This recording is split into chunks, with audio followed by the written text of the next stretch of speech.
everyone, and a very, very warm welcome to all our viewers watching on the IIHM YouTube channel and the Facebook channel. I'm sure you all eagerly wait for the Sahas education sessions every Thursday.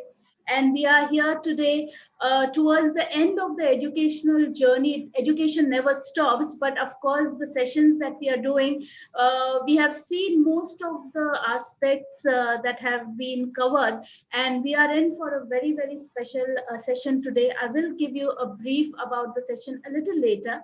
But before we start our session, like always, I would like to begin with a very brief note from the Chief Mentor and Chairman of SAHAS of IIHM Kolkata. With his thoughts and why he started SAHAS. So let us listen to what our chairman, Dr. Subharna Bose, has to say about this journey. Give me a moment, please.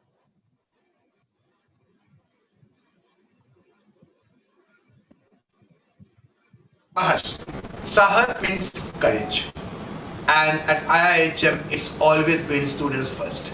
Sahas is one of the biggest initiative that IIHM have ever taken.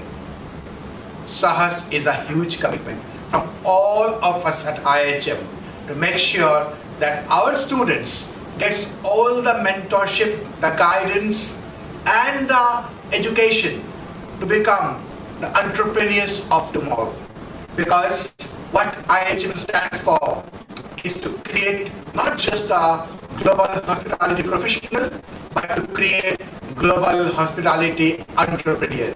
And when we created the SAHAS, our entrepreneurship initiative and our entrepreneurship cell, the intention was not just to mentor, guide, and handhold the student, but also to give some funding for the students.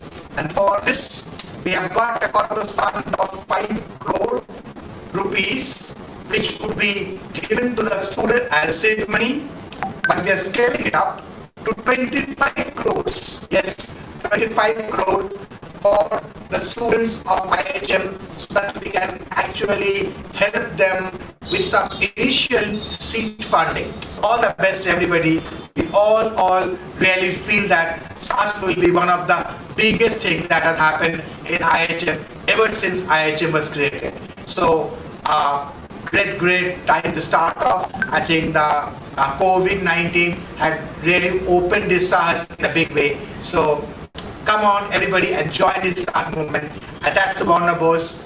I am the person who is leading SAHAS from the top, so I need the blessings from all of the investors to come and help our students. Namaskar. Of course, that was Dr. Subharna Bose leading this initiative right from the top.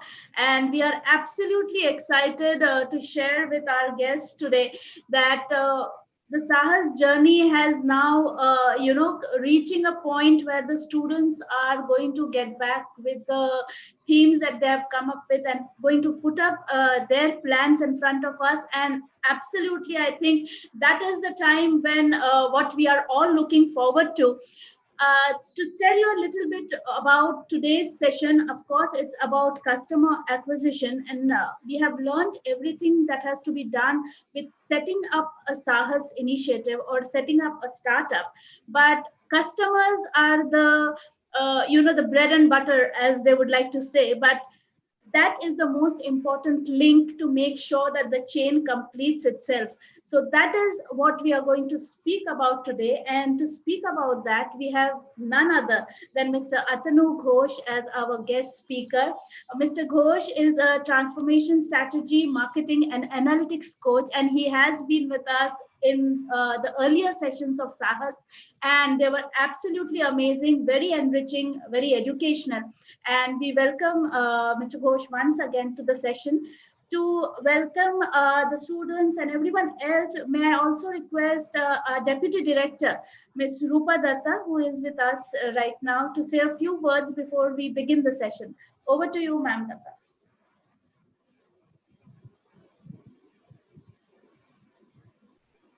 Rupa ma'am, are you there? Hello. Yeah, sorry, Alex. Hello. Hello.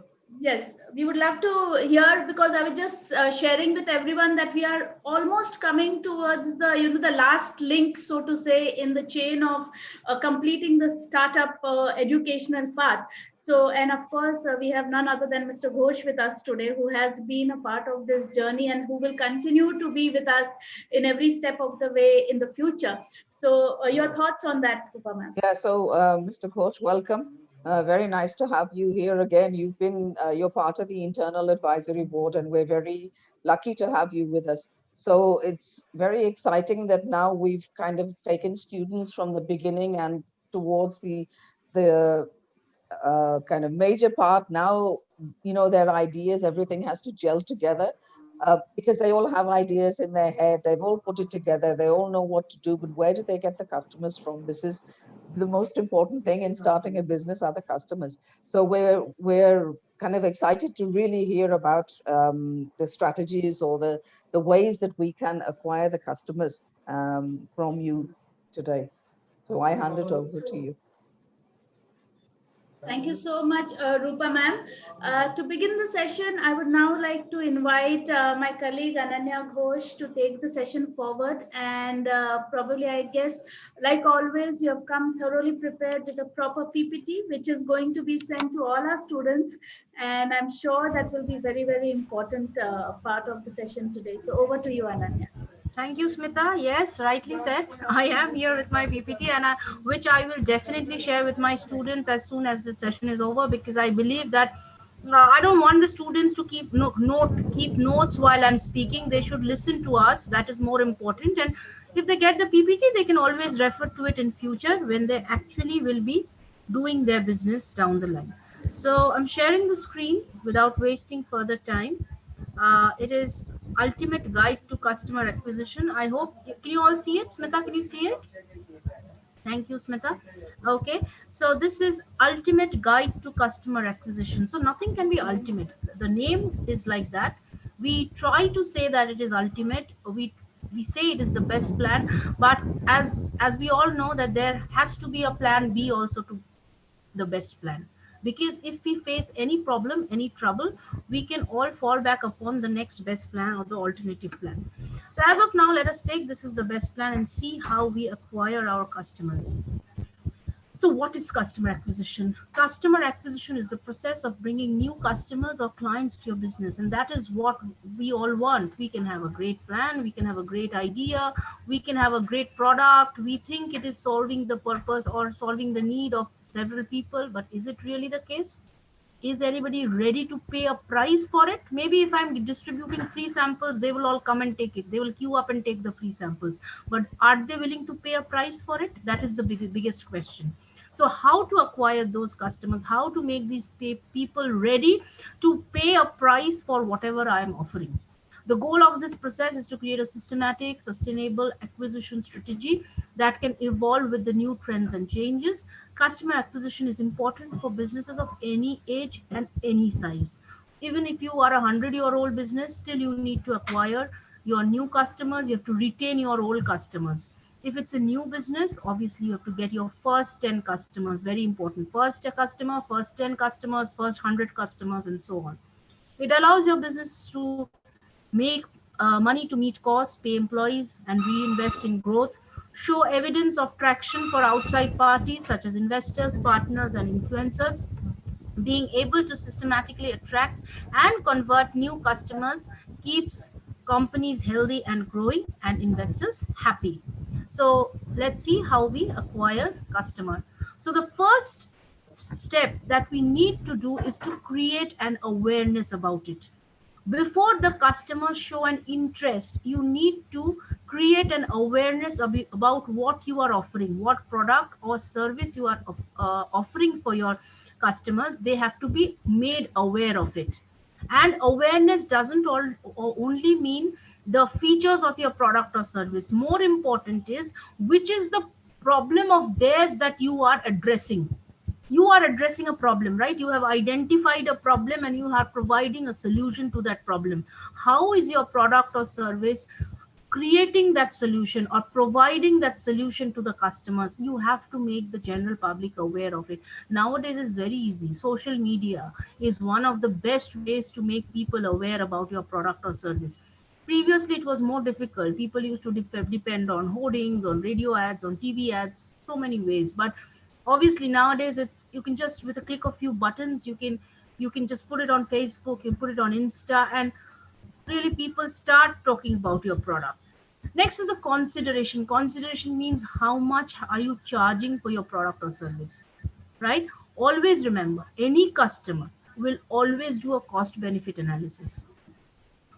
They will think in their mind that whatever I am paying, am I getting something more in return, or at least equal to that in return? Very, very important. When you go and buy a t-shirt in a shop, you go to a shopping mall, you want to buy you see a t-shirt, you like that t-shirt, but when you ask the price and you know that it is 500 rupees, then you stop and think, is it worth 500? How many times will I be wearing this t-shirt? Will it last long? Will I get the required return for that rupees 500 that I'm going to shell out now? So this is called consideration. Always there's a cost benefit analysis going on in the minds of the customers. If you can make your customers understand, if you can make your customers understand that they, whatever they are paying is basically enough, whatever you're paying, it is, they are getting a very good return for it, a very good benefit for it, then always remember that they will be ready to shell out that money out of their pocket. Finally, based on the consideration, based on the awareness, the customer takes a decision to buy, and that is what you are targeting at. You want the customer. See what happens, you've seen in shopping malls, a lot of people visit shopping malls, but are they genuine buyers? Go to the malls to do window shopping.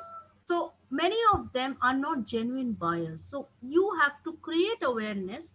You have to keep your consideration at that level that the people think that they are paying the right price for the right thing.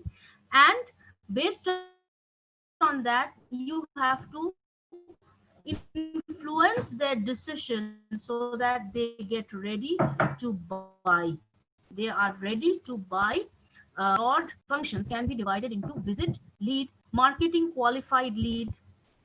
Then we have, sorry, we have marketing qualified lead, we have sales qualified lead, we have an opportunity, and finally it gets converted into a customer. So first and foremost, you are presenting your product or service uh, to a prospective customer, right? So you're showing your product or service to somebody who may or may not be a buyer.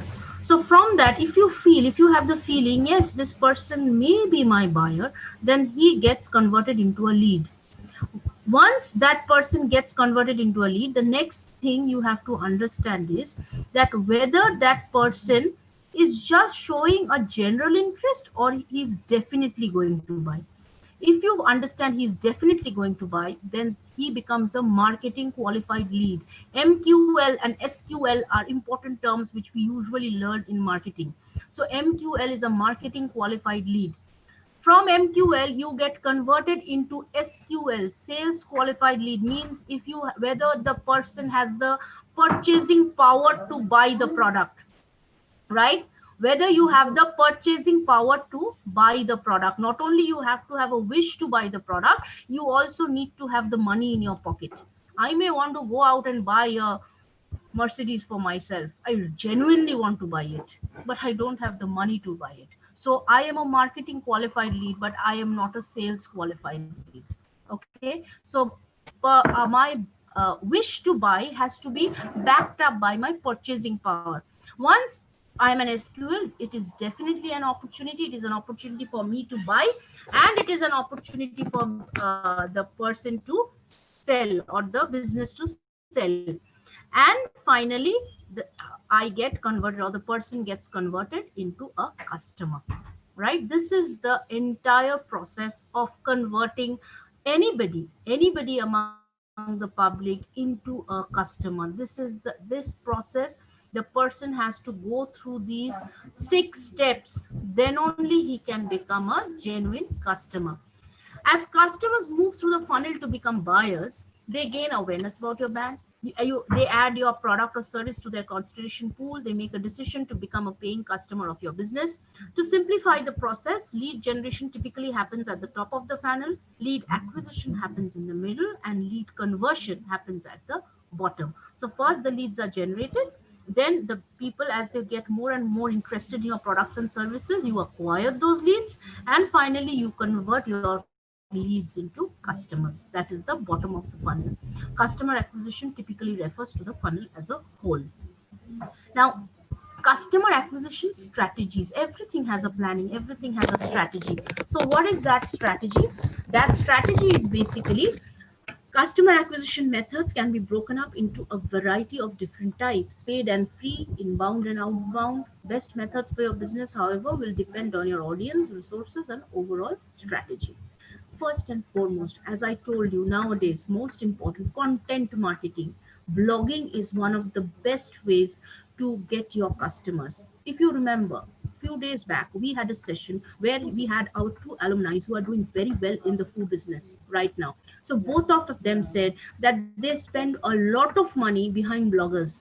They send free foods, they send discount coupons to the bloggers. So if a blogger, after tasting your food, you send it for free, that is a cost to you. But if that blogger writes a good review, he has thousands of followers, and definitely this will be followed up by a lot of orders from all those followers. So this blogging is nowadays very effective.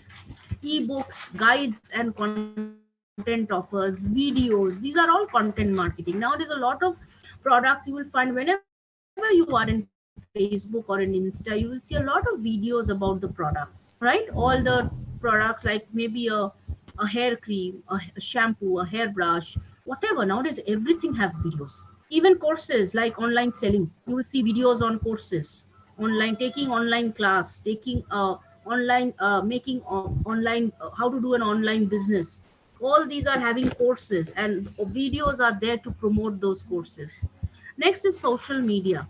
Social media we are all aware of, and we know how active everybody is on social media nowadays. And what happened usually, what was previously known as the word of mouth, like we used to discuss, suppose we suppose I still remember when I was in college, we didn't have social media at that time. So suppose I had gone to eat at a restaurant with my family, the next day at college I would definitely tell my friends, oh, what an excellent restaurant it was, the food was good, the ambience was good, and few of my friends would already start planning to go in the subsequent weeks. So that was called word of mouth. Nowadays word of mouth, it has been replaced by social media, because nowadays we don't talk with each other, we write to each other on Facebook, right? We like the post, we comment on the post. That is more in trend. Next is search marketing.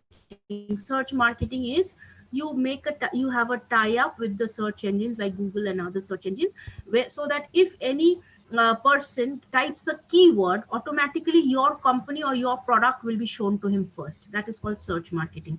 And I'm sure Mr. Atanu Ghosh will be giving us more light on that. Email marketing is you send emails to the prospective people, prospective customers. If you think you have a target group, you can send emails stating about your product, and you may see if you are getting a good response for it or not.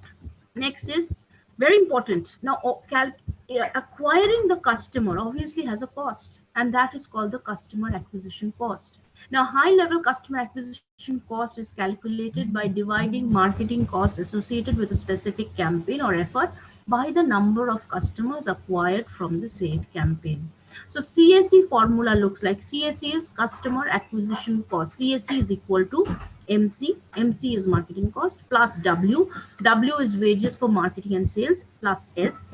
S is marketing and sales software. You sometimes need to use a lot of softwares to boost your marketing. Plus OS is outsourced services, where you suppose you're giving some, you're delegating some work to an ad agency or some other sales promotion agency, then that is called outsourced service. Plus OH is overhead for marketing and sales. All these divided by CA. CA is the customers, number of customers acquired. So your total cost of marketing cost, wages, marketing and sales software, outsourced services, and overhead for marketing and sales. You add all up, divide by the customer number of customers you have acquired, and that is your CAC, or customer acquisition cost. How to minimize it? Obviously, anything you do, you would love, that is your target: minimizing cost and maximizing output. This is the target of any business. So for minimizing CAC, or customer acquisition cost, you need to improve your website conversion efforts. You need to boost the value of your current customers and adjust and optimize your customer acquisition strategy. So you should focus, you would think, what is the type of product and service that you're dealing with? What is the line of advertisement that would do well in? Suppose, for instance, if you are dealing in steel, and maybe you have a steel manufacturing company, I don't think Facebook is a good media for it to be advertised on, right? TV ads are more effective, because a lot of people watch TV as well. Even radio ads do a lot of good for this type of a product. But if you're coming up with a new boutique of, suppose, you're coming up with a new restaurant, or you're coming up with a new boutique for designer clothes, Insta and Facebook can do wonders for it. Believe me, you don't need to show yourself on TV and newspapers. It's not required. More important is the social media for you. So you have to see the product that you're dealing with. You have to understand the market or the target customers that you have, and based on that, you have to decide on the optimum combination of the different modes of advertisement, or different ways to reach your customer, and you should try to minimize your cost. So adjust and optimize your customer acquisition strategy. How to improve your customer acquisition strategy is, you have to make it sustainable, means it should be applicable for a long period of time. It should be flexible, means sometimes you need to change. Maybe if you see it's not so effective in social media, maybe you shift to search engine marketing, wherein you tie up with the search engine for displaying your products first. It has to be targeted. You have to identify who are your target customers, and diversified. So it has to have a bit of all the alternatives. Now this is the new model. Funnel was the old model, where what we did is we did marketing, and that led to sales, and we had customers. This is the funnel model. Now it has been replaced by the flywheel model. Flywheel model means there are three things that you need to do. You need to attract the customers, you need to engage the customers, and you have to give a delightful experience to the customers. Then only you will keep your customers, and you will get new customers from the old customers. You will get a lot of referrals.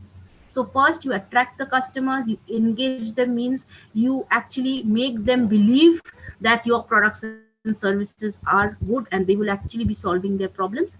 And what experience you're giving them must be delightful in nature. They must be really happy with your goods. Then only there will be repeat buys, number one, from them. They will also give new references, and you will get new customers. So this is a flywheel model, right? So you are attracting strangers, you are engaging the prospects and changing them into customers, and then you are giving them a delightful experience, so they in turn promote your product. They refer to their friends and relatives. Customer retention strategy. Customer retention is also a part of customer acquisition. Always remember, not only we need to acquire new customers, we need to retain our old ones. Very, very important. So ask for customer stories and experience, right? When we see I'll give you a very close to heart example for all of you. When you go for admission to a college, and you see the college brochure, you will see there's a section where there is students speak.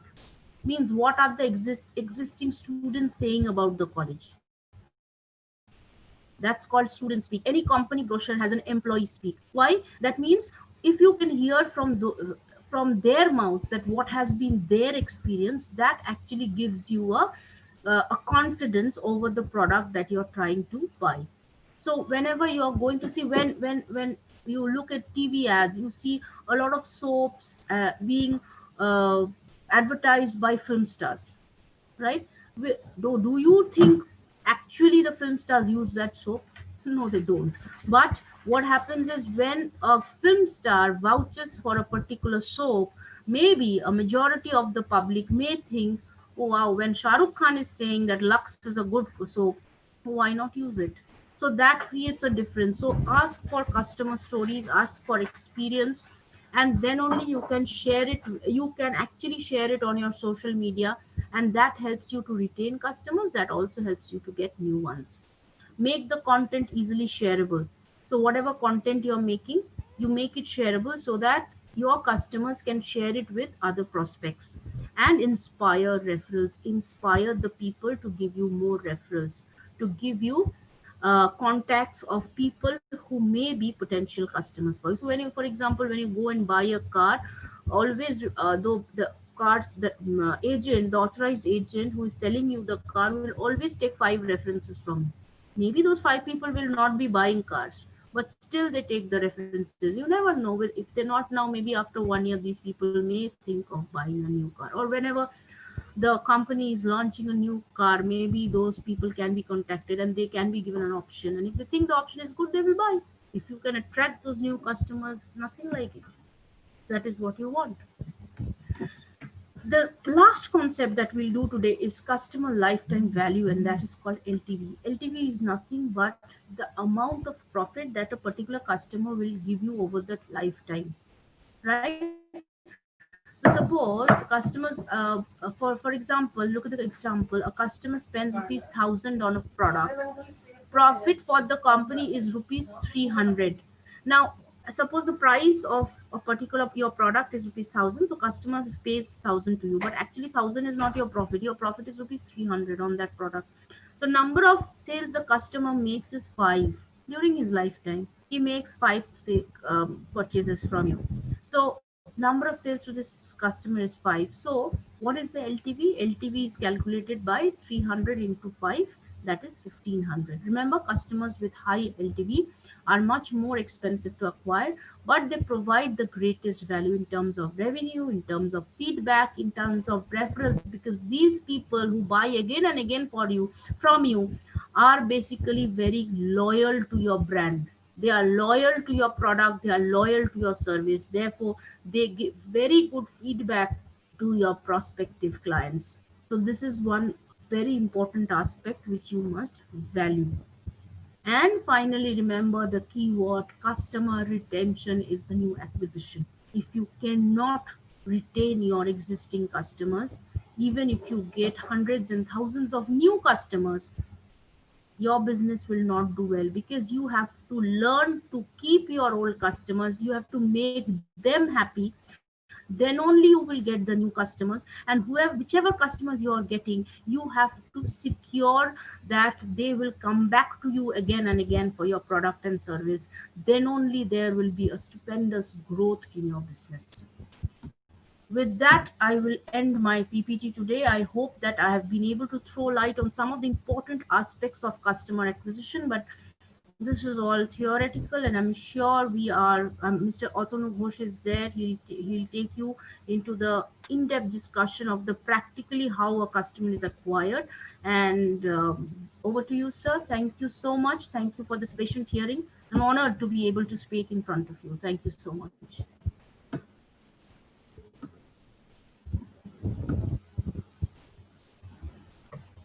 Thank you, Ananya. And of course, now is the time to listen to our guest speaker, Mr. Atanu Ghosh. Mr. Ghosh, over to you. And we are all eagerly waiting to hear your thoughts on the customer acquisition. Thank you very much. And it was really enriching to learn from Ms. Adanna Ghosh. It's a very good lecture on customer acquisition, I must say. And I'm sure the students have benefited, so have we. So I'll just continue from where Ms. Ghosh left, and I'll try to focus on a couple of things. So let me just, I don't have a PPT, but let me just share some of the thoughts by sharing the screen. Is my screen visible? Yes, sir. Okay. The first thing that I want all the students to to focus on is the difference between a customer and a consumer. Okay. Now, in many cases, the customer may be same as the consumer, but in many cases, the customer and the consumer may not be the same. Okay. And it's very important to know the difference between the two, because that will help us to strategize how to acquire a customer and the consumer, and whom really to acquire. So customer is actually who pays your bill. The consumer is actually who consumes your product. The customer is somebody who is paying, and the consumer is somebody who is consuming your product. Many cases it may appear to be the same, but in many cases they are different. For example, let's say education. When a child goes to education, the payment is done by the guardian of the child, but the education is consumed by the child. Okay. Similarly, let's say when Unilever sells a product to a soap, let's say, actually Unilever is selling to its distributor. So we think Unilever is selling to us, or P&G is selling to us, or a Pepsi or a Coke is selling to us. No, because they are selling to their respective distributors who actually pay them the money. But we are the consumers. So we are actually the final deciders of whether we like Pepsi or we like Dove or whatever. So many times what happens is that we are more focused on the customer rather than on the consumer. Because customer is who is paying me, and the customer is giving me the returns in the short term, but it's actually the consumer who is the long term, who has a long term impact on my business. Now, let me give you an example from your industry, which is primarily in the hotel and the hospitality segment.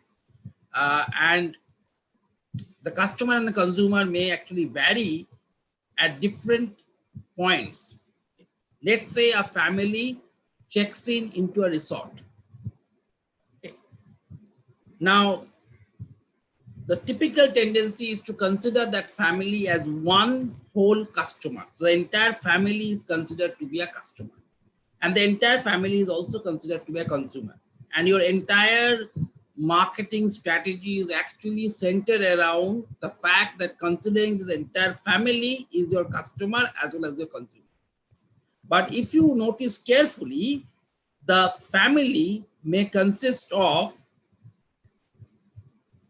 the father, who is actually paying, or maybe the mother. Okay, I don't want to be gender biased with so many ladies. Okay, so for the time being, let me consider father, and let's say a boy and a girl. So this is my fourth family. Now, when let's say when the dinner is being served, it is probably the mother who is the person who is going to judge whether the dinner is good for the children or not. So the mother at that point of time is a consumer. On the other hand, when let's say there's a golf course, and the golf course, again, I don't want to be gender biased, but just for the sake of the example, let's say the golf course facility is taken by the father. In that case, the father is the consumer.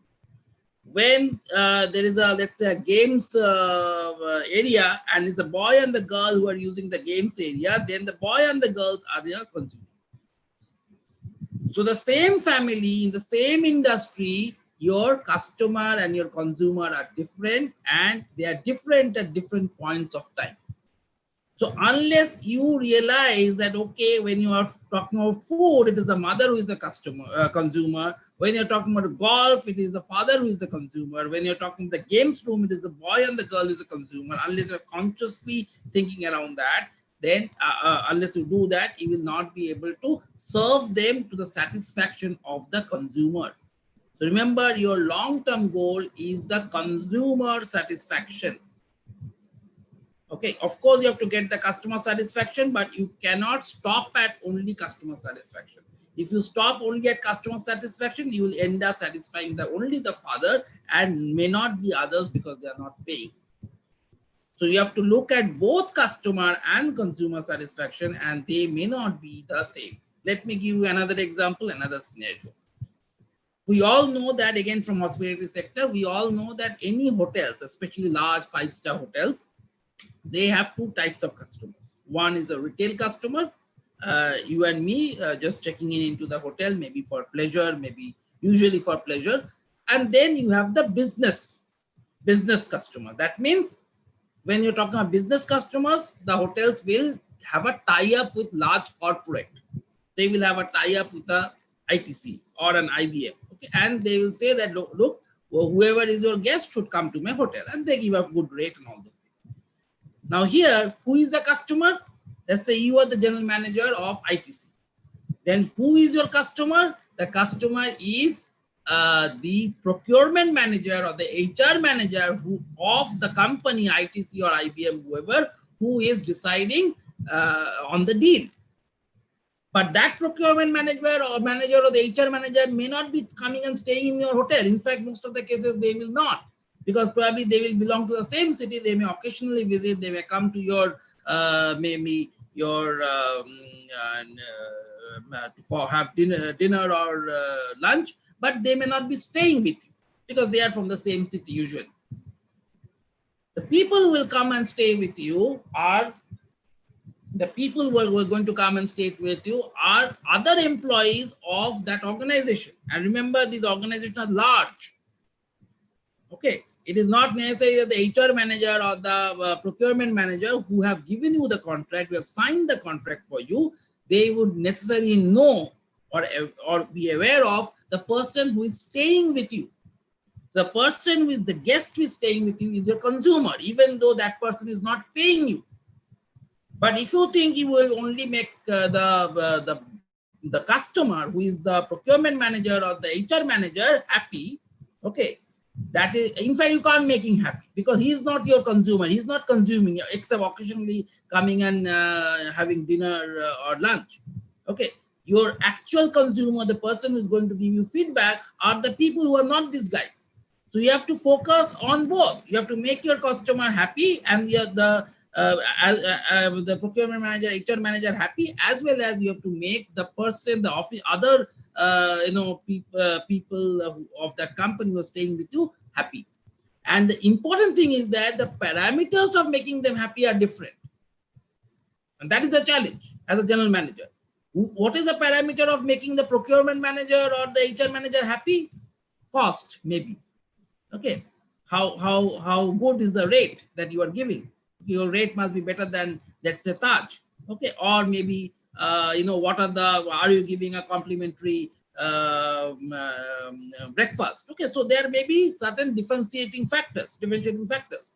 But when you are looking at the consumer is not bothered about cost because the payment is not made by him.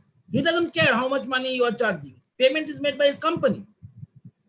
So if you tell me, look, you are getting a very good rate, and the service that you are getting in this rate is excellent, you can compare with anybody, you say, I don't care, because rate is something that you are paying to my company. I want service. I want a clean room. I want a hygienic room. I want the best food. Okay. I want a golf course. So that person is my consumer, and if I have to make that consumer happy, my criteria is different. So this is the first thing that you need to remember when you're talking about customer acquisition, that whom are you acquiring? Are you acquiring the customer and the consumer? You have to keep them, keep both of them happy. Usually you acquire the customer, but you have to keep the consumer happy, because the consumer is ultimately long-term decide whether this particular hotel, this particular contract will be there or not. So if a lot of people from, let's say, a company, Unilever, complain about ITC, then even if the procurement manager is on your side, you will not be able to hold the contract because your consumers are not happy. So there will be a pressure for, in the organization to change the hotel from ITC to maybe Taj.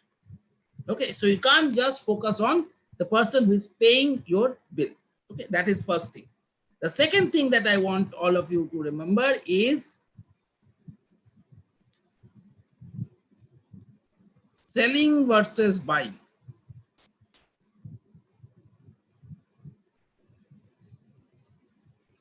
Okay, so let's say you are wearing an excellent tie. You're wearing a very good tie. And I tell you, I make two statements. First statement is I make is who bought you this tie.